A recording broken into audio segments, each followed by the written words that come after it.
So dito maganda rin at mukhang napagtuunan din ng pansin ng Pangulo at ni Secretary Sani Angara. Yung talagang ngayon ay pagtutunan yung yung classroom shortage kasi isa po ito sa talagang problema rin no sa DepEd. That is correct, Sir Eli. Talagang alam natin na more or less estimates between nag-iiba-iba, 145 to 165,000 na Mhm. classroom na Aha, kulang. aha. So tama po yung ginagawa ngayon ni President BBM ng ating DepEd Mm. na sinisigurado nila may iba-ibang paraan para makapagtayo. Pero Sir Eli, Opo.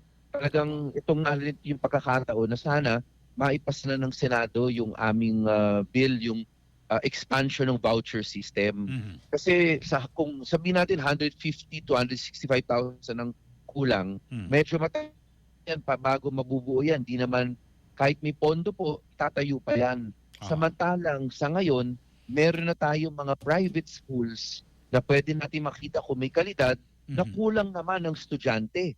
Baka Opo. naman, kami kasi sa House, napasa na namin on third and final yung expansion ng voucher, yung Mm. financial assistance para pagka punong-puno na isang DepEd school, pwede lumipat sa malapit na private school na kalidad Mhm. Tama. para hindi na tayo overcrowded, hindi na mabawasan rin double shift.